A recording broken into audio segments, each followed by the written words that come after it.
to Fit as a Fanny. I'm Sam. I'm Gemma.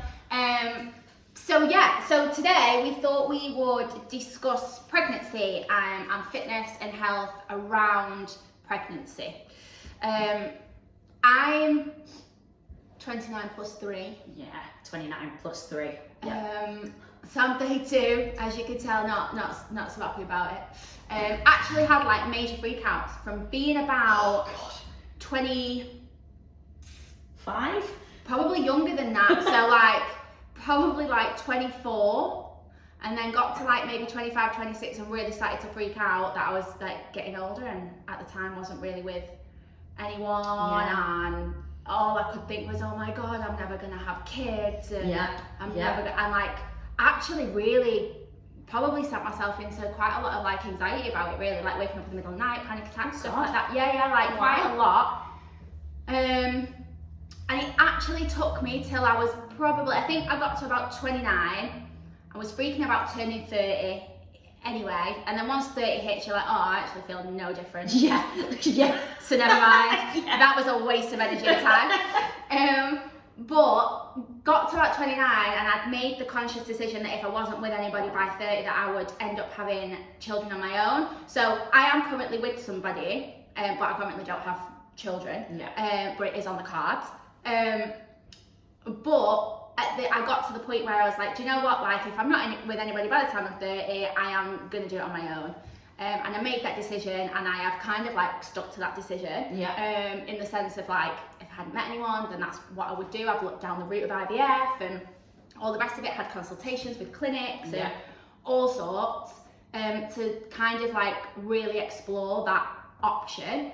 I'm obviously with somebody now, so that's kind of not at the minute, not an option I have to really look down, right? At this moment in time.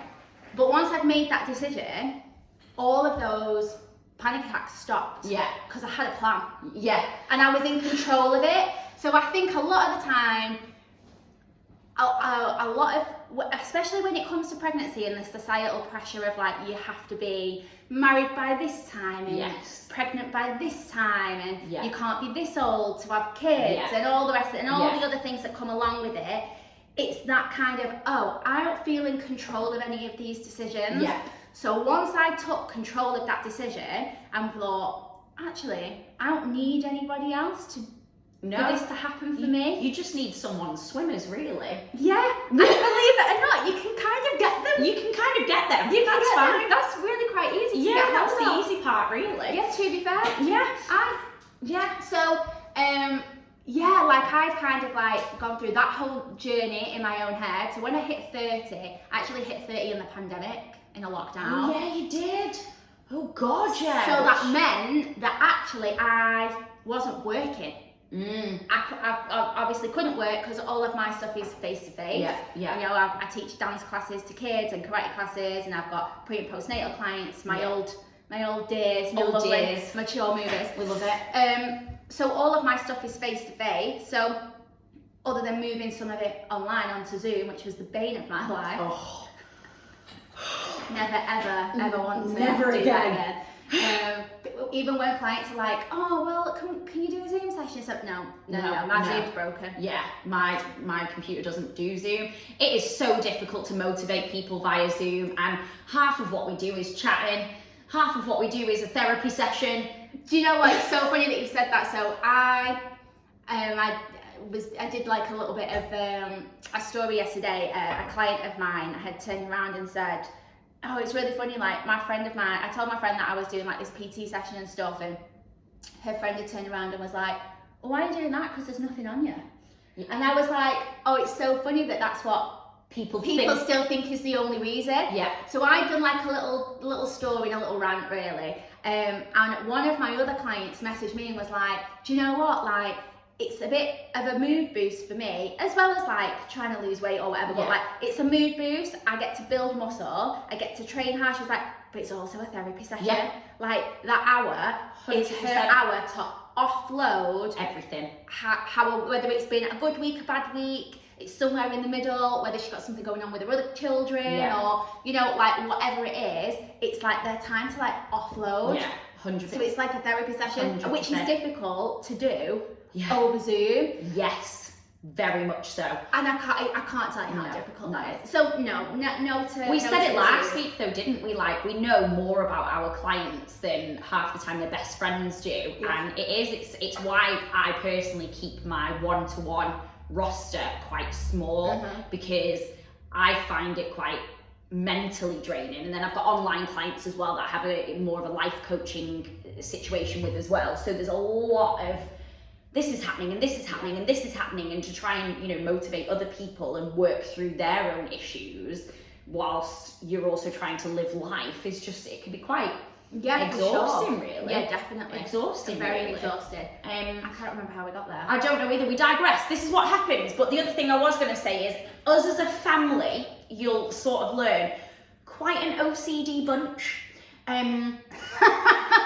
We like plans. I'm not sure. I think half of us are really OCD, and I think half of us are probably undiagnosed ADHD. I mean, I think we're definitely in that latter. Absolutely, yeah. I'm gonna go with that. Undiagnosed ADHD. I think or unmedicated. Unmedicated, yeah, unmedicated. But yeah, we like a plan.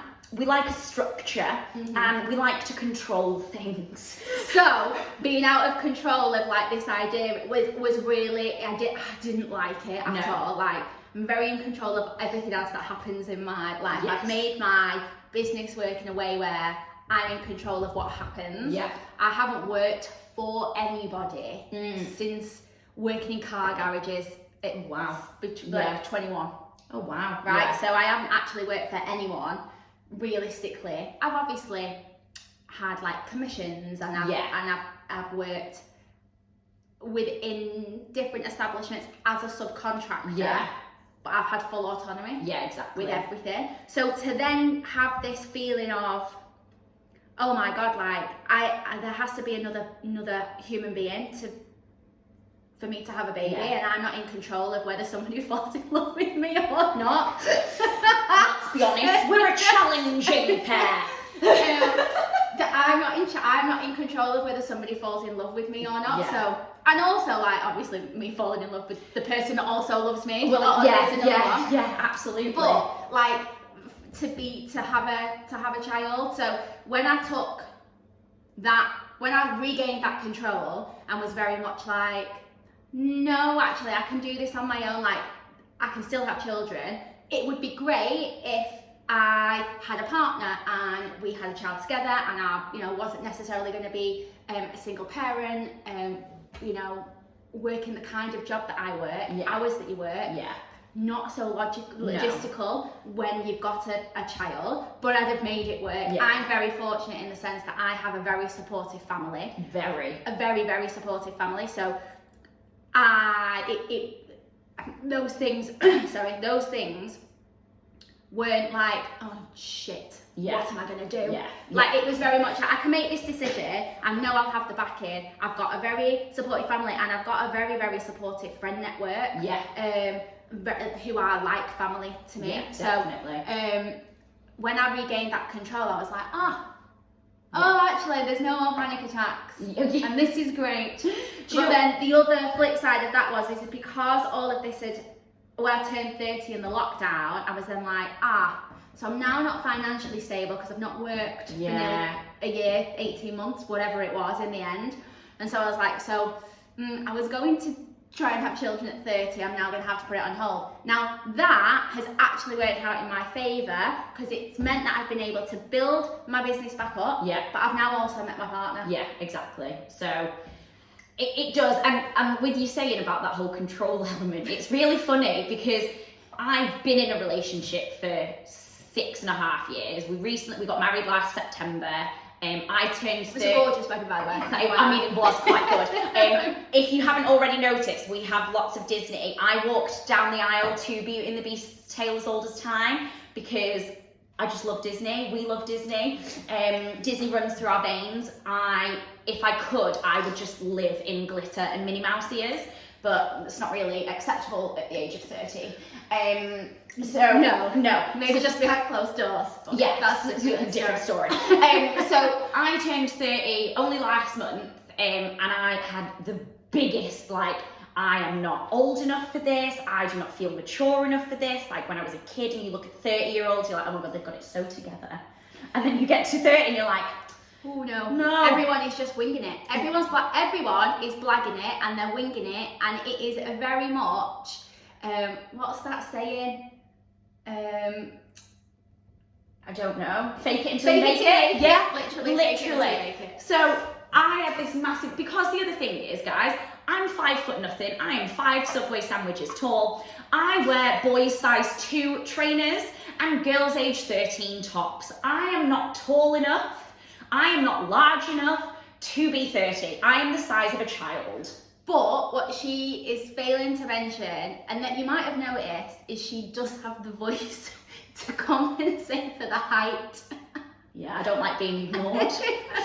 I don't like being ignored, and when you're this She small, might not be able to reach the top shelf, but she could definitely yell at somebody to grab something from the top shelf yes. for her. Do you know what, we were talking about this the other day, and we digress again, and because you are ninja, karate, black belt, 18,000th Dan, I feel like you'll find this even funnier. So I did a self-defense course. Right. I did 4 weeks. And after the first session, my 6'1" husband, me and him were walking our dogs because we've got fur babies, and it was dark. And I turned to my 6'1" husband, boyfriend at the time, and go, "Don't worry, darling, I've got this." And he's looking at me like, "What?" And I was like, "Attackers, beware." After my first session, and I thought, I was like, this is it. So next thing I'm saying to him, "Attack me." In the middle of the street. In the middle of the street. I'm saying to him, "Attack me." So he was like, "What?" I was like, "Attack me, pretend that you're going to attack me." So then he did, but not in the way that I'd been trained to get out of. So I was like, no. You have to attack me in a specific way. So yeah, so, you know, Sam would not mess with her in any way, shape or form, but I've done 4 weeks of self-defense, guys, so I've got this. Attackers beware. But I was talking about that with my family the other day, and they were also Crying with laughter. Yeah, a little bit, not gonna lie. A little bit. But anyways, we digress. Once again, it happens. So I turned 30, and I'm not tall enough, obviously, but maybe 2, 3, 4 years ago, I was adamant that I wanted a baby. And I was with my other half, and he's quite traditional. He wanted the whole marriage thing first, which I was like, fine, but hurry up. We'd only been together a couple of years. We moved in together really quickly. We were buying a house, blah, blah, blah. There was loads of things happening. But yeah, it just, and at that point, that's when I was like, well, I have no control over when we have a child then. Because if I'm waiting on, yes, I've got this other person, but if I'm waiting on you to propose, to then get married, to then have a baby, I have zero control in when that happens. And that I remember having like a full-on discussion with him, like tears and everything, because I was like, well, you know, if I don't do it now, then when are we going to do it? And, you know, there's certain things to take into consideration. Similar things like, well, if we do it now, then I'm in a certain position with my business. And, you know, if I do it younger from someone that teaches 20 odd classes a week, and I teach quite a lot of classes where I have to physically do the workout, to do that either pregnant or postnatal is going to be really, really, really difficult. And I was thinking, well, if you're younger, you recover quicker, and all of this stuff. And then as soon as I got engaged, I was like, oh, I'm all right now. And the urgency to have a baby wasn't as much, because now it's under my control. Yeah. Do you know what I mean? Because now that's really interesting. Yeah, that one barrier that lost me the control of when I could have a baby has now been removed, and now I'm like, oh, okay, I'm all right now. Yeah, we'll just see what happens. And if anything, he's almost more, should we have a baby? And I'm like, you can stay over there.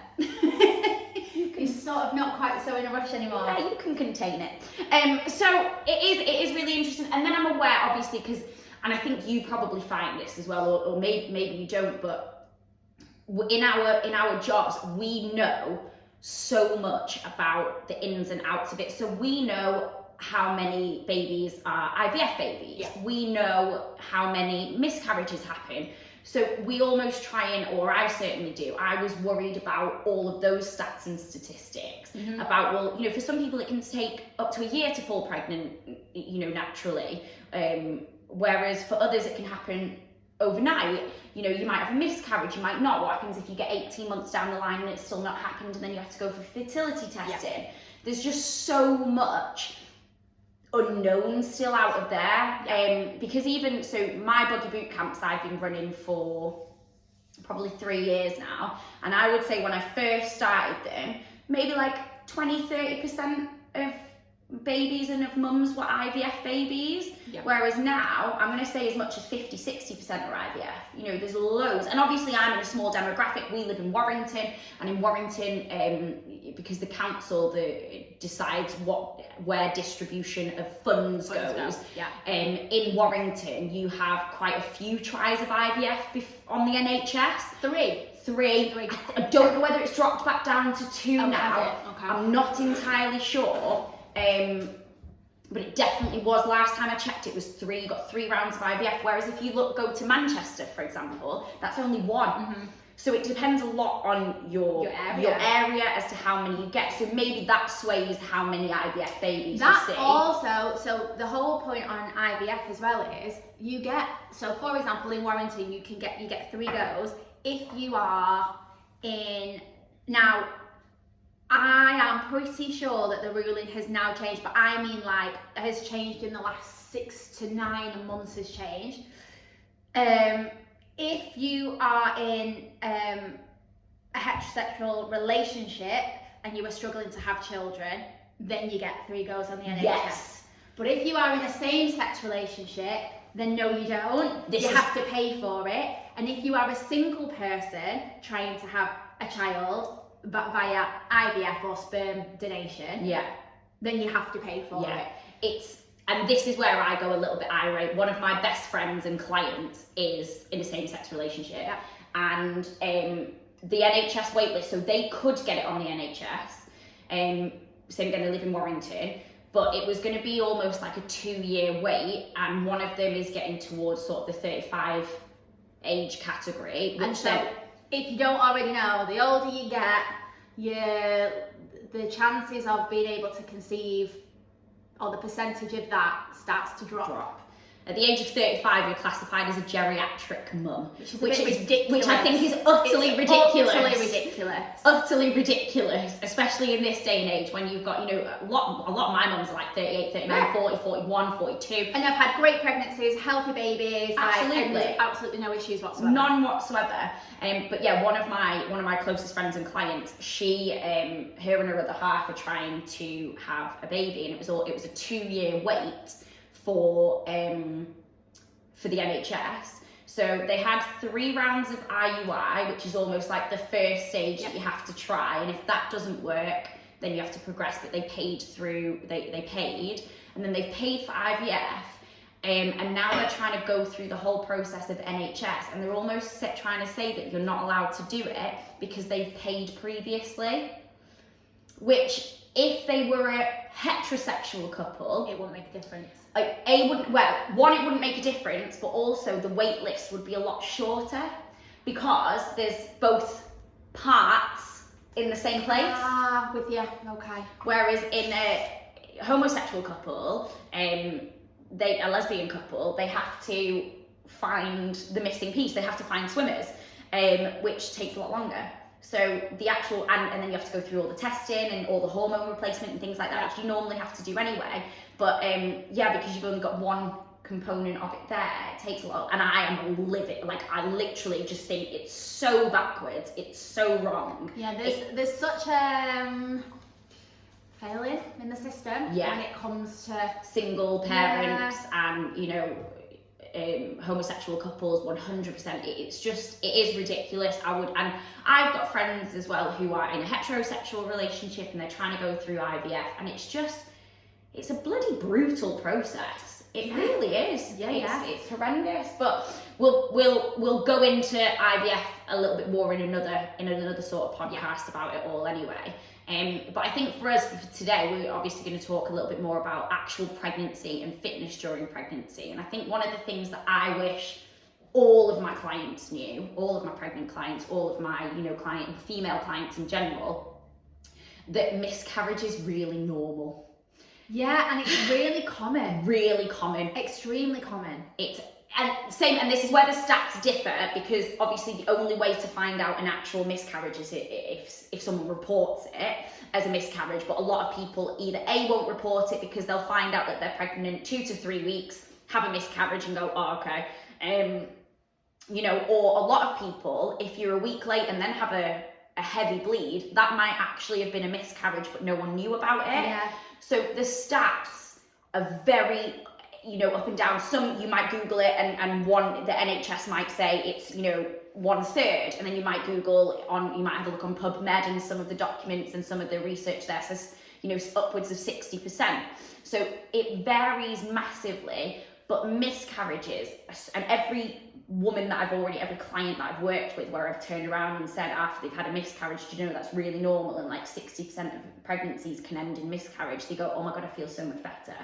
Because I think actually you feel really abnormal and like there's something wrong with you. And that's not the case at all. It's not at all. I describe it, and whether this helps or not, and same again like we said last week, if it helps one person then great, but I almost describe it as like a cleaning out process.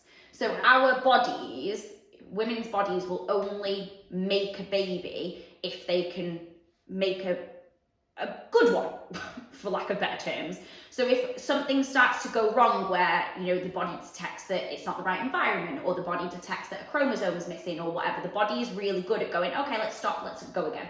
So, and that's all that's happening, and that way of thinking about it for some of my clients has really helped. It may not for others, but it is really common and it is really normal.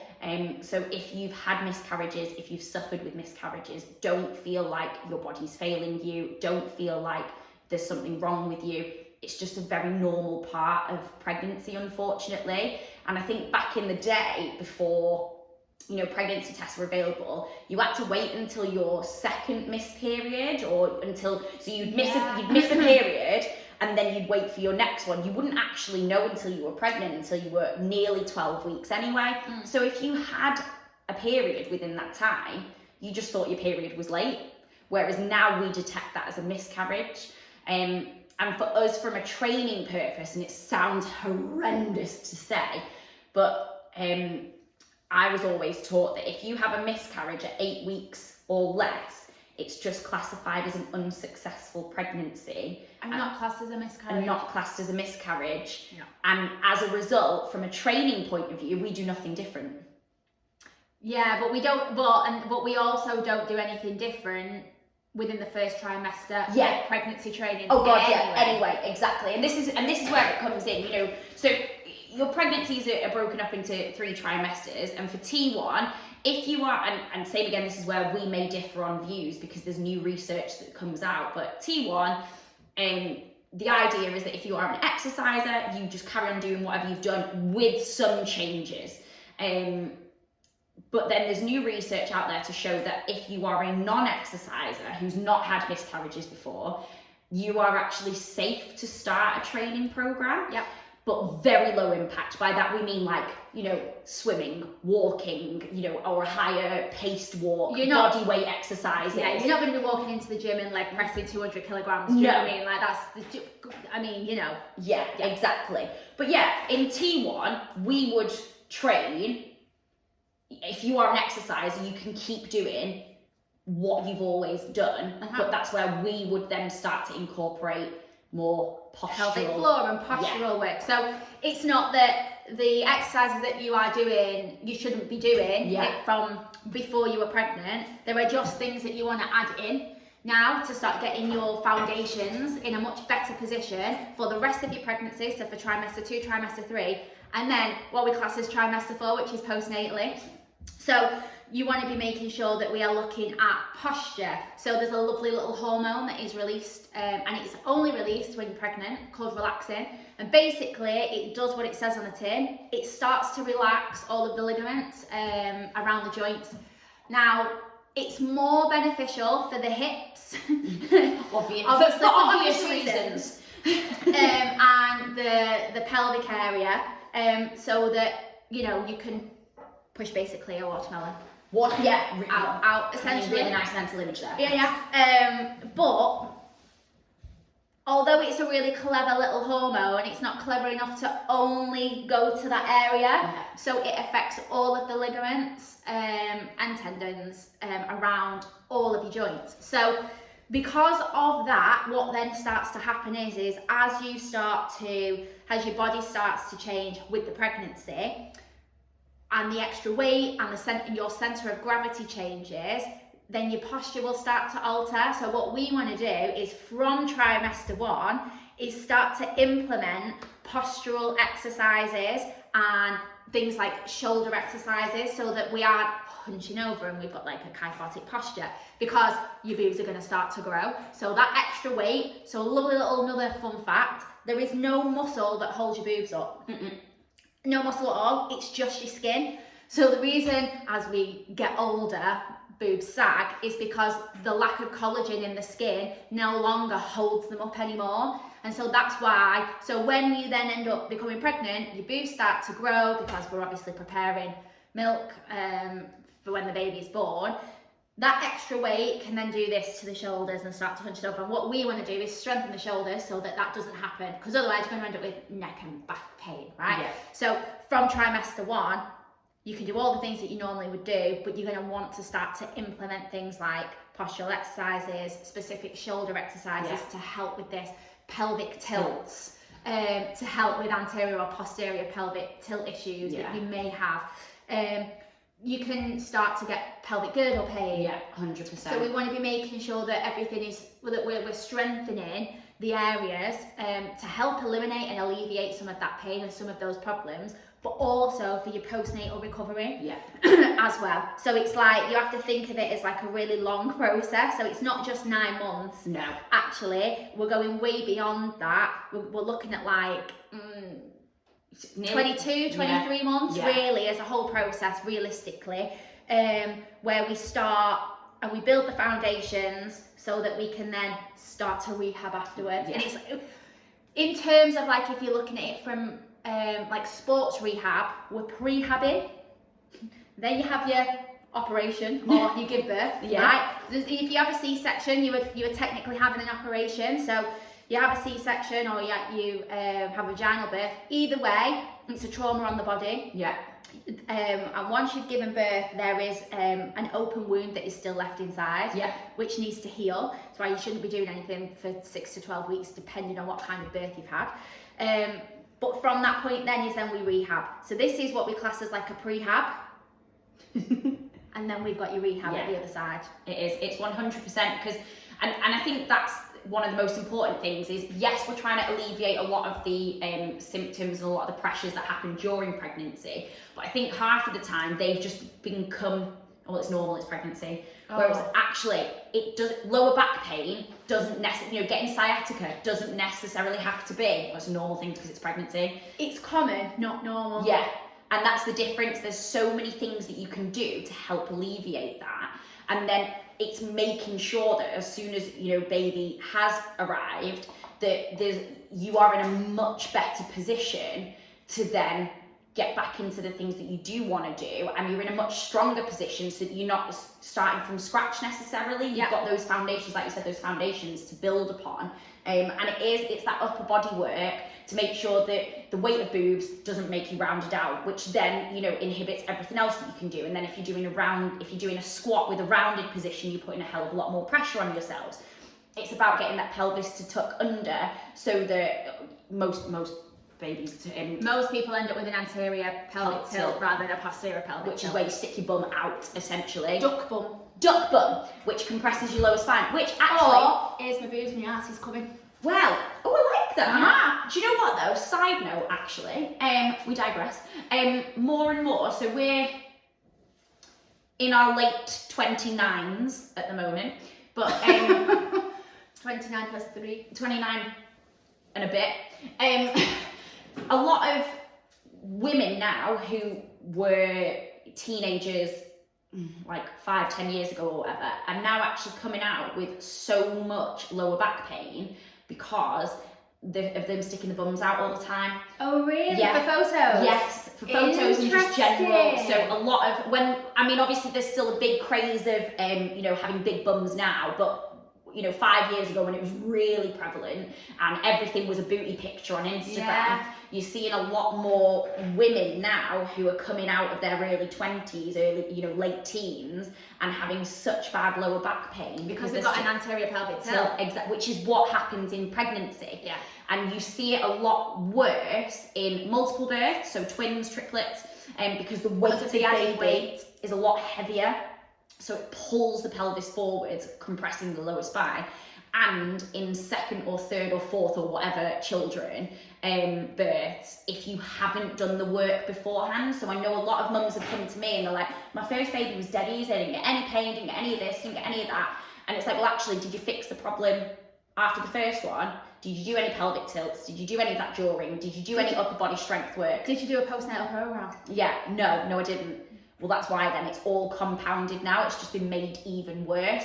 So, it's a huge undertaking. If you get anyone to hold, it can be, you look at it, baby's at least 7 pounds, your boobs go up at least £1 or £2 anyway. So, plus the extra water weight, if you ask anyone. And your placenta. Oh, and your placenta, Christ. If you ask anyone to hold that amount of weight around their belly and lower abdomen area, they can't hold it for very long. No, so you're looking at, by the time you get to your third trimester, at around putting on about 1.5 stone is what would be classed as like a healthy pregnancy weight gain because of all those things. So because of the baby, but imagine like that 1.5 stone, or at least 1 stone of that, as a stone of it is central here and here. Yeah. And so now you're like this. Yeah. Like, oh my god. Okay. You look really attractive now. Exactly, do you know what I mean? But you can make a really sexy pregnant lady. Very exaggerative. But yeah, that's it. And so and this is where we always say, you wouldn't, we said it in the first video, you wouldn't go to a mathematician to learn about psychology. You want to find, your body is going under such a huge change. If you went and had an operation, like, so me, I broke my arm when I was 5, and now my elbow is in the completely wrong place, which when I was a cheerleader had a huge impact because I can't lock out my elbow without internally rotating my shoulder. But you feel a bit ill. Yeah, sorry, but then you can't shrug from your shoulder when it's internally rotated, which meant as a cheerleader, tumbling, I couldn't do, I would land on my head all of the time, which explains a lot. Like, it explains a lot. Like, I've had a few head bumps, not gonna lie. So at that point, I mean, it was when I was 5, but if you break your leg, if you have an ACL, repair, if you have any major surgery, you go to someone specific, you go to a physio to prehab and rehab it so that you come out the other side, feeling strong, feeling, back to how you were before. Why don't we do the same with babies? Right, so I was having a conversation with one of my walking talking mums yesterday, and she, throughout pregnancy, had pelvic girdle pain. Now, she went to be seen by the doctor, and it took such a long time for her to be seen. She had one physio appointment where they said, don't do this, don't do that, don't do the other, see you later, and that was it. And she struggled with such pelvic girdle pain. And when we were talking about this whole process of, well, if you break your arm, you get X amount of physiotherapy appointments afterwards. If you have an ACL injury and you have an operation, you get X amount of physiotherapy sessions. Yeah. When you're pregnant, nobody gives a toss. You get fuck all, let's be honest. Nobody cares. And then, when you've had the baby, they come and check the baby, but they don't check you. But they don't check you. So things like, I mean, we'll talk about more of this, like, from a postnatal point of view when we come to do a postnatal podcast, but like, DR doesn't get checked. Diastasis recti, so abdominal separation. Right. The first thing that I say to these mums when I meet them is, may I poke you? Can I poke you in the stomach? May I poke you? Sorry, just lift up your top, pull down your pants a little bit and let me poke you. And they look at you like, sorry, what? Like, it's absolute madness. When I do my, I do like an ABC workshop. So when I do my ABC workshops, my first thing is, so have you been checked for DR? Have you been checked, like, have you had your alignment looked at? No. They came and checked the baby was breathing, and that was that. Right? Like, it literally literally is like that. But even like throughout pregnancy, the body is going under such a massive amount of change in realistically a very short period of time. I mean, it probably doesn't feel short period of time while you're actually pregnant. No. But it is a short period of time, realistically, for all of these changes to happen. And there is nothing provided. No. Unless you obviously go private. Yeah. Which is where we come in. Where we come in. But unless you are going to go private and you go and seek out a pre and postnatal specialist, so only 8% of the PT population are pre and postnatal trained. So just because you've got a PT doesn't necessarily mean they know what. Do you know what I mean? What you should and shouldn't be doing, because they're not actually pre and postnatal trained. I mean, that statistic scares the living daylights out. Oh my god, it's ridiculous. And we'll go on to postnatal for another podcast, but for prenatal, if you are someone who trains and go into the gym, or you have a trainer and they are not pre and postnatal specialised, please do your research. Please, whether it's following us and linked into all of ours, have our own personal Instagrams and stuff like that. So please just drop us a message if you need to, put in the comments or whatever. But please do some of your research, because I've had people come to me and who have told me that they're pregnant, and so in trimester 1, if you are an exerciser, you keep doing the same things, but obviously with some additional tweaks, some postural tweaks, etc. Trimester 2, once you've hit sort of like the 16-week mark, you want to be doing absolutely nothing, lay flat on your back. Yeah, it shouldn't be supine. At all. You shouldn't be flat on your back. And the reason for that is that you have a lot of blood vessels running from your heart that go underneath baby. And the weight of baby pressing down on those blood vessels can restrict oxygen flow, essentially, to you, to baby. It can make you feel really dizzy when you get back up. So you shouldn't be doing any form of exercise in a lay down position, so on your back. This is where Swiss balls become our best friends. Benches, pillows, elbows, just everything. But I've been in the gym and I've seen someone who I know full well is 16 weeks and they lay down on the floor doing a chest press. I don't understand what in fact, that image, right, of watching a heavily pregnant woman do a chest press, right, on a bench, okay, like lay flat on a bench with a personal trainer was what made me get into postnatal exercise. Because I sat there and I already knew what you should and should be doing. And I thought, and I saw it and I was like, oh, I don't feel sick. Yeah. I actually feel sick. Like I want to go over there and be like, excuse me.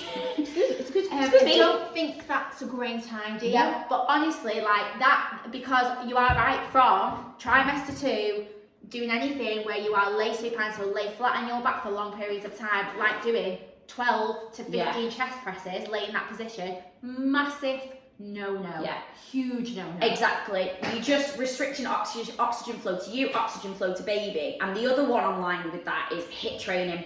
So high intensity interval training from the moment you get pregnant, huge no. And the reason for that is high intensity interval training, the whole point of it is to cause what's called an epoch effect. So high intensity interval training, you do really short periods of effort for even shorter periods of recovery. The whole point of it is to get what's called, like I said, the epoch effect or the afterburn effect. You restrict your body, this is very simple terms now, but you restrict your body of oxygen. And what that does is you spend the next 24 to 48 hours trying to get that oxygen back into your system. Now, easiest way to say it, and it's a bit brutal, if you can't breathe, baby can't breathe. It's the easiest way to put it. And I've worked in commercial gyms that have sort of HIIT training, spin classes, for example. And women have come up to me and said, oh, am I okay to do this spin class? And I've gone, no, because you're pregnant. And they go, oh, well, so-and-so let me in. Are they pre and postnatal trained? Oh. Or, various HIIT, or not even spin classes, but other training classes, pregnant people. Well, I know my heart rate. Yeah, the other thing as well with that is, with HIIT training, and a lot of cardio, high intensity cardiovascular training, you elevate your core temperature, right, quite quickly. Now, if you're hot, the baby overheats as well, and if you can't cool yourself down, the baby can't cool down either. Yeah. So there's also that added effect in there and pressure in there, Yeah. because that's not healthy either. No, I saw a woman in hot yoga. Oh no. The other day, and Oh no. the instructor is amazing. I love the instructor. And was giving pregnancy options for the yoga moves. Like it, but not for the heat. But not for the heat. Right. Because same again, there's certain, even in yoga, there's certain things you don't want to be laying on your front if you've got bump in the way. So doing a full... To be honest, we probably won't be able to. Well, exactly. So doing, a full press up down, is it chaturanga, all the way down to the floor and pushing back up again, we would change that for cat and cow.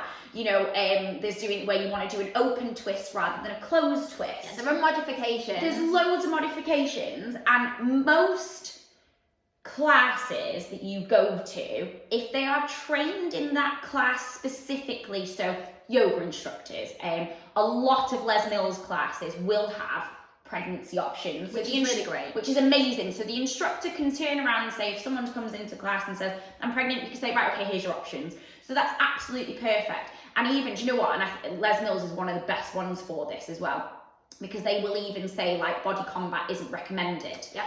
And that is because, like Sam said, relaxing's running through your body, your joints are all unstable. If you are throwing your body weight everywhere and throwing these kicks that are behind your head, you're just...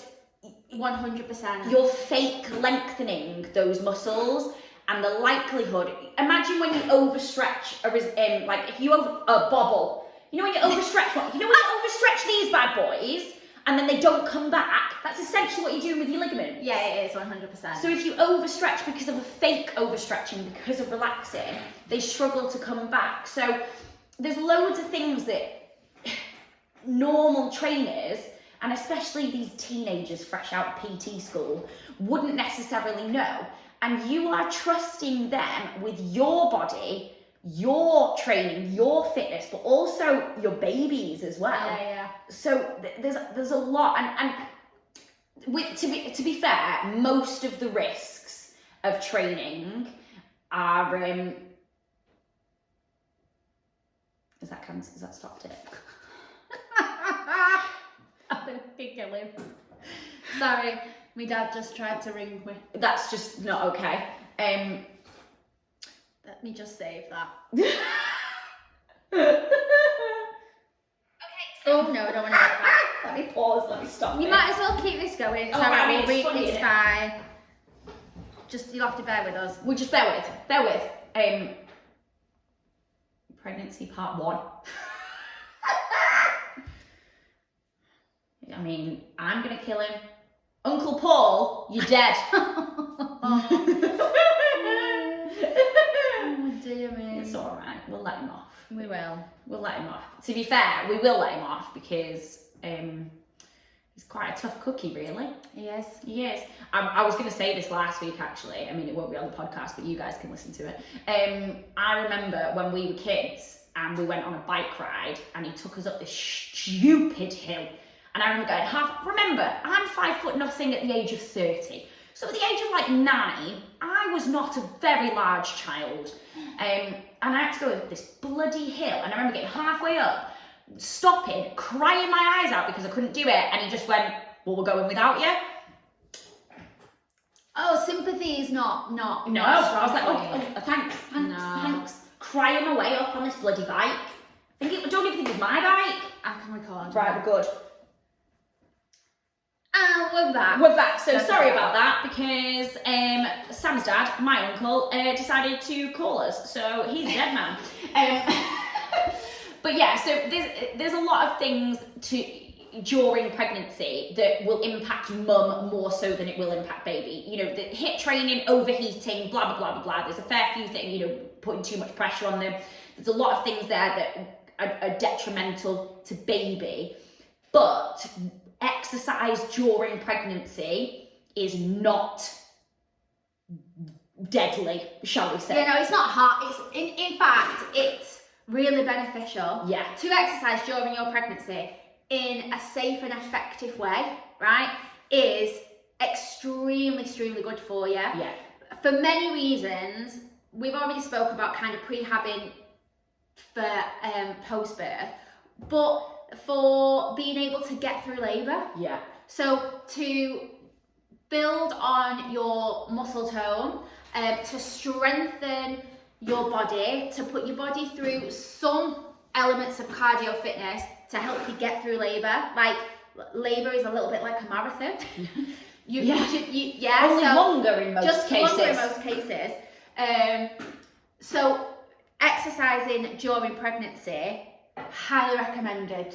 As long as it's safe and it's effective, and you're not just throwing kettlebells around for the sake of throwing them around, or deciding that you've never exercised a day in your life and now you're going to go and join a HIIT class. No. Like not that is not safe and effective in any way, shape or form. But getting yourself out and about, right, going for a walk, absolutely fantastic, really, really great. There are modifications for things like pelvic girdle pain, which is a lot of static movements rather than moving around, as in like walking, for example, or walking lunges, not ideal for pelvic girdle pain. But there are modifications for any other pregnancy ailments that we have coming through pregnancy. 100%. But it is extremely healthy. Now, it was funny because yesterday I had a lot of conversations with a lot of people. It must have been a really busy day for me yesterday, PT-wise. So I had a conversation with one of my clients. She's in her first trimester of pregnancy. Amazing. And she was like, she's decided she had a PT, and actually her PT, I mean, hats off to them, because they were like, look, I know you're pregnant, I'm not trained, we're going to need to refer you on to someone. So I was like, okay, that is a good fantastic. trainer. That's what we like. Yes. Okay. If in doubt, refer on. Yeah. Right. There's no shame in going, I don't know what I'm talking about. Like we said last time, I don't know what I'm talking about. Bikini. If you want to be a bikini competitor, I know loads of coaches that can do that for you, but I am not that person. No. I could probably get you to it. Would we enjoy the process? No. Am I a specialist in it? Absolutely not. So I am not the best person for it. If you are looking for a specific goal, you would not get a mathematician to teach you about psychology. I'm very passionate about this, people. So she's come and started training with me, fantastic. And she turned around to me yesterday and went, so what's the purpose of actually training throughout your pregnancy? Because it's obviously not to lose weight. It was like, okay, so 101, here we go. You training. So it's really funny that even at that point, people still think it's about, I mean, don't get me wrong, like training throughout your pregnancy and having a nutritious diet throughout will stop you from gaining 5 stone. Okay. There is, like I said before, there's a healthy weight gain of 1 to 1.5 stone. And kind of, if you putting on 5 stone, it's because you're not moving it, it's because you definitely eat far too much chocolate. I'm sorry. That's just the way it is. It's just the way and it if is. you want to sit and eat chocolate on the sofa, then by all means you do you, and that's absolutely fine. But training throughout your pregnancy, massively going to help. For lots of different reasons.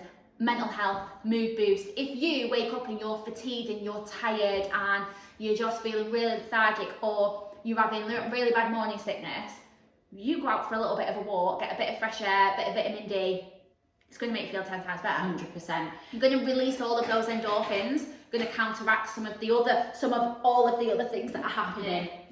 And it is, and you know, like I'm a bit nerdy in that I do PubMed is my just evening reading, but exercise during pregnancy has shown to reduce periods of postnatal depression afterwards, because you're exercising during, so you're more likely to do it afterwards because it's just part of your lifestyle. So your, baby blues or postnatal depression massively reduced. Like I said last time, exercise during pregnancy, actually research shows that baby is less likely to have weight issues as they get older. And that for me, you are already, before baby is even here, setting baby up for a better life. The world is getting fatter, kids are getting fatter. Like, it's just I love that, the world is getting fatter. It is though, the world is getting fatter. And along with that, and I am very much like, I do believe that you should love your body no matter what it looks like, as long as your body is not trying to kill you. So if you are, there's a limit. There's a line, and just like there's a limit with weight gain during pregnancy, there's a line with losing weight, gaining weight, etc., etc. And as long as your body is not trying to kill you at whatever spectrum of weight you are, or body shape or whatever, then you do you. Love your curves. Love women have all different shapes and sizes, and they should be, and same with men, and they should be fully encouraged. But as long as your body is not trying to kill you, then we're good. And that's one of the things, if you train during pregnancy, you are setting baby up for a better life, a fitter life, because they crave the same endorphins. Yeah. So they crave the same endorphins of exercise. And then say, flip side, if you undereat during pregnancy, your baby is more likely to have weight issues because they are underfed. And flip it again, if you overeat during pregnancy or over sugar, no, that's not right, ignore that one.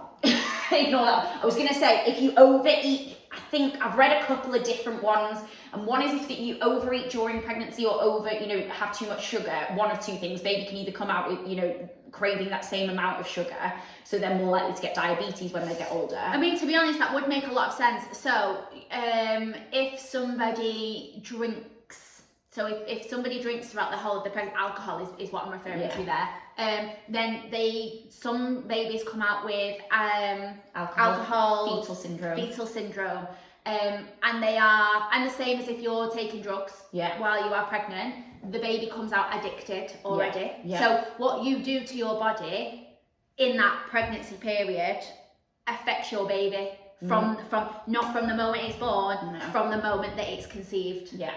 And like, can you imagine if everyone, even just this decade, who was pregnant exercised, and as a result of that, all of the babies were less likely to have weight issues as they get older? From this decade alone, from just doing that, the world would be not getting fatter. Like, it's my way of putting it. You'd have every country that has an obesity crisis is trying to combat the problem at the wrong end. Prevention is always better than cure. Prevention is always better than cure. So start with that prevention now. If you want your baby to not have the same struggles that you've potentially had with your weight, as a child, or potentially if you want your baby to not have the same body image issues or whatever, exercise during pregnancy. And like we've said, T1, if you are an exerciser, you do exactly what you've done with just some extra modifications and some extra additions for posture. If you are a non-exerciser, you are safe to get started. Just come to someone who knows what they're talking about, because it will be postural, low impact, body weight exercises, all focusing on pelvic tilt until you hit that 12-week mark. And then after that, we're not lying on our back. We're doing no HIIT training throughout the whole thing. If you can breathe, baby can breathe. If you're overheating, baby is potentially overheating. We want to reduce the twisting movement. Yeah, no more twisting movement. There's if you are an exerciser, imagine a Russian twist. Yeah, you don't want to be doing Russian twists. There are certain twisting movements, as long as they're controlled and we're not just throwing the body around, then we're fine. Yeah. But like throwing Russian twists about just for the fun of it. Because there's a very, very, very small percent chance that the placenta can come detached from the wall. It's a very small percent, but it's not a risk you want to be taking. And then in T3, I don't know about you, but I focus on the fact that you're going to have a tiny human to look after. Oh, for sure. You need lower back strength because you're going to be constantly getting on and off the floor. You need to make sure that your upper body is nice and strong because you're going to be lifting baby up. You want to make sure that your shoulders are pulled back because if you are breastfeeding, that's a lot of weight. You want to be doing some single-sided balance work to help with your, single-sided core, because as mums, you hold baby on one side more than the other. I mean, what you should really do is hold in the middle, but nobody ever actually does that. But that's what we should do, is we should slings. Yeah. Are a new mum's best friend. Absolutely. I saw something the other day, actually. I was at a little children's market, and it was like a little seat. Ooh. So it was like it was almost like, imagine a foam, like, seat that you just strapped around you, and you just put baby on it, and to hold it at the same time. And I thought, this is a genius idea. I mean, I feel like my dad came up with something like that a long time ago. Like, he had a rucksack, put holes in it, and put me on his back. I mean, I'm not gonna lie, I don't think that I'd meet, you know, health and safety I don't standards think it would right meet health now. and safety standards, but yeah, I mean, basically off the same concept. Well, there, exactly. It's the same thing. So I just thought it was genius. But yeah, that's a lot of postnatal stuff that we will work on. But prenatally, I think the main issue or the main thing we want to get across is that exercise is really good for you. It's really good for baby. Please, please, please do it, but do it safely and effectively with someone who knows what they're talking about, because you can do more damage than good with someone who doesn't know what they're talking about. You know, same again, you would not go to a mathematician to learn about psychology. That's becoming a hashtag. I'm doing it. Oh my God. I'm doing it. Again, did not sign off on that. I mean, I feel like we're going to have this on a weekly basis now. But yes, sorry. Do you have anything more to add about pregnancy? No, I don't think so. I think that's probably a good place to finish off. I know, yeah. So stay tuned, guys. If you liked us, you know, follow, subscribe, all the good stuff. Like I've said, we've put all the links to our own personal Instagrams and TikToks and things in all of the social medias and everywhere. We've got them on Spotify and stuff. So tune in next time, because I think we're going to talk about postnatal next time. Yeah, I think that would be a good place to start. Yeah. Right. We'll see you next time. Thank you. Bye.